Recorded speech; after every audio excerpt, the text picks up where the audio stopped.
Welcome back to the Rena Malik MD podcast, your source for evidence-based information about your sexual health and more. I'm Dr. Rena Malik, urologist and pelvic surgeon, and welcome back to our monthly Ask Me Anything. These are questions taken from our premium subscribers who ask us questions that we answer in a full-length video and audio for our podcast. We only share half of it for free, and if you want to get the whole episode, make sure to sign up for the membership at renamalik.supercast.com. There you will also get access to Ask Me Anything, early episodes of the podcast, as well as transcripts. Now, without further ado, let's get into it. All right, first question. My husband has asked me to have anal sex many times. I keep saying no. My sister says she enjoys it, but outside of her, I don't know many women that do this. I don't know if I would like it too, but just too scared to try it. How should I prepare myself and find ways to relax? Okay. So one, of course, I think you want to try because your partner wants to, but you should also make sure that you're curious and interested in doing it. You don't want to do it under duress, right? Anal sex can be very pleasurable. And the reason being is that the anus is right behind all those very sensitive organs, and there's lots of nerve endings right in the front of the rectum. And so when you're filling that area, it can sort of enhance your pleasure. But you should not just have anal sex without any preparation. What that means is that one, obviously, that you are both consenting adults, and that first off, if you've never had anything in the anus, you want to start with something small, like maybe a well-lubricated finger or a small butt plug or some sort of toy. Always use toys that are designed for anal play.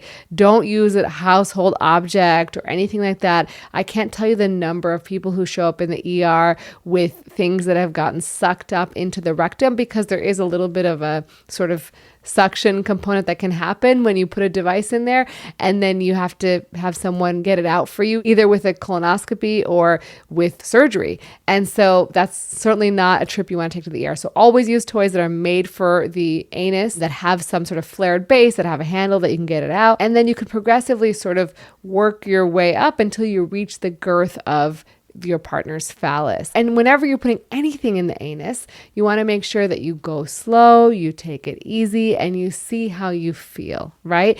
I think a lot of people find it pleasurable, but it does require sort of this preparation and being open to it. Of course, if you don't enjoy it, you should always just stop and not proceed. But again, I think it's a great way to explore. Sex is supposed to be fun. If you want to explore different parts of your body, by all means, you should do it safely, do it consensually, and use lots of lubricant. The anus and the rectum are not naturally lubricated. So if you put things in there without lubrication, you risk causing injury, and then you can have bleeding and other issues. So always use lubrication, always go slow, always communicate, and have fun. All right, next question.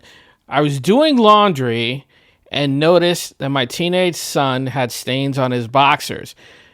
This is not the first time that I've noticed this. My suspicion is he's masturbating, which I completely get given he's a growing teenage boy, and I'm not trying to humiliate him.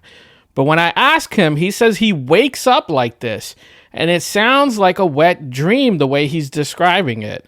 Is this something that we can stop or control? Yeah, great question. So wet dreams, or nocturnal emissions is the scientific term for it, are very normal. In fact, most guys will have nocturnal emissions.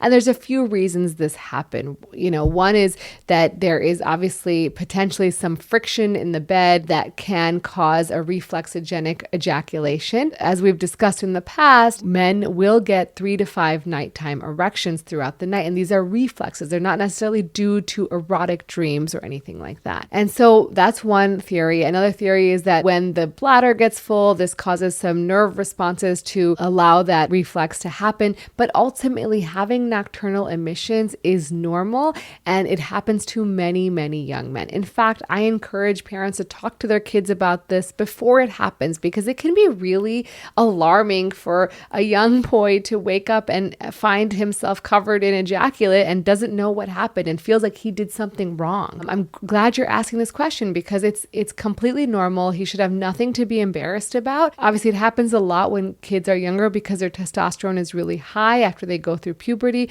but also when people abstain from ejaculation for long periods of time, they can often have a nocturnal emission as well. Your body just releases what either releases externally or your body reabsorbs it. So again, completely normal, nothing to worry about. Tell your child that they shouldn't be worried and that this is a normal and healthy part of growing up. Girl, with many R's. Girl, I get sweaty down there. I want to smell good and not feel like there's a swamp in my pants. What can I do to stay dry and not sweat so much? So it's a real problem. People do get sweaty. Yeah, absolutely. It's a real problem. I was laughing at the girl part, not at the sweaty part. I think that what's really important here is to, one, acknowledge that yes, people do get sweaty in their genitals, men and women. So what can you do? So first and foremost, what are you wearing? You always want to be wearing cotton underwear because it will wick away the moisture to some degree and it won't create an environment where that moisture is like going to sort of stick around. So one is wear cotton underwear. If you're wearing a different type of underwear, it usually has cotton around the area where the genitals are.